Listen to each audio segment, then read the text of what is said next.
नमस्कार, अभिनंदन सभी को। जुलाई जी हाँ, तो 6वां दिन मेरे अनशन का खत्म होने जा रहा है। मेरा शरीर थोड़ा कमजोर हो रहा है, मगर मेरी आत्मा, मेरे रूह बिल्कुल वैसा ही फुर्तीला है और रहेगा। आज मैं आप लोगों को एक नई खबर बताना चाहता था, जिसे कि खुशखबरी भी कहा जा सकता है। जैसा मैं कहता रहा हूँ, 2 मुद्दे मेरे दिल के करीब हैं, शिक्षा और पर्यावरण। और सत्य और अहिंसा मेरा रास्ता रहा है और न्याय मेरी मंजिल। तो जहाँ शिक्षा के लिए हम अभी यहाँ बैठे हैं, सुधार के लिए, वहीं पर्यावरण और संस्कृति में हम जो लद्दाख का मसला था, पिछले 6 सालों से संघर्ष करते आए हैं। तो आज ही लेह में एक वार्ता हुई लद्दाख के नेताओं और गृह मंत्रालय के अधिकारियों के बीच, और उसमें लद्दाख के जो बचे हुए मसले थे उन्हें लगभग हल कर दिया गया, जिसमें गृह मंत्रालय राजी हुई कि वो लद्दाख में एक खास किस्म का लोकतंत्र स्थापित करेंगे, जैसा लोगों की अपेक्षा थी, और वैसे ही संस्कृति और प्रकृति के संरक्षण के भी उपाय किए जाएंगे, जैसा लोगों की अपेक्षाएं थी।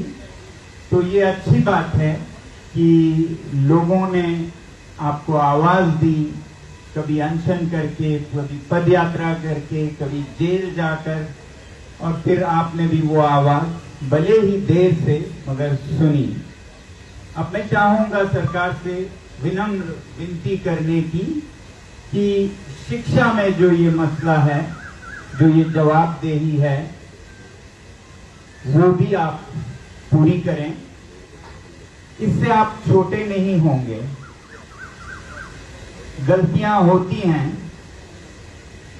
गलतियां करने से आप इंसान बनते हैं। कहते हैं इंसान गलतियों का पुतला है, मगर जब आप गलतियों को कबूल करते हैं, मानते हैं, तो आप महान बनते हैं।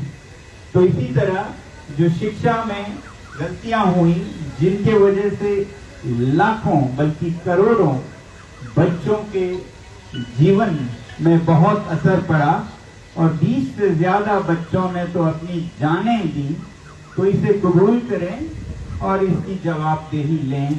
ये हमारी विनती है, विनम्र विनती है।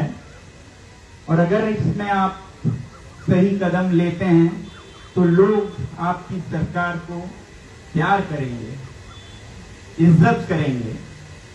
हम यहाँ पर किसी सरकार के तख्ता पलट करने नहीं आए हैं, बल्कि हम इसी सरकार में सुशासन लाने आए हैं, गुड गवर्नेंस लाने आए हैं, जिसमें कि एक लोकतांत्रिक सरकार लोगों की सुनती है, लोगों के प्रति सहानुभूति रखती है और संवेदनशीलता रखती है।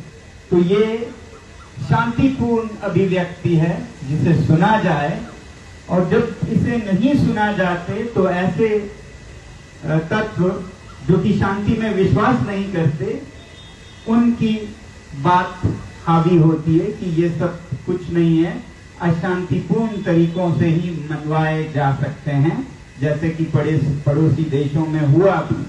तो हम चाहते हैं कि भारत दुनिया की सबसे बड़ी लोकतंत्र के तौर पर शांतिपूर्ण तरीकों को पुरस्कृत करे, ना कि अशांतिपूर्ण तरीकों का इंतजार करें।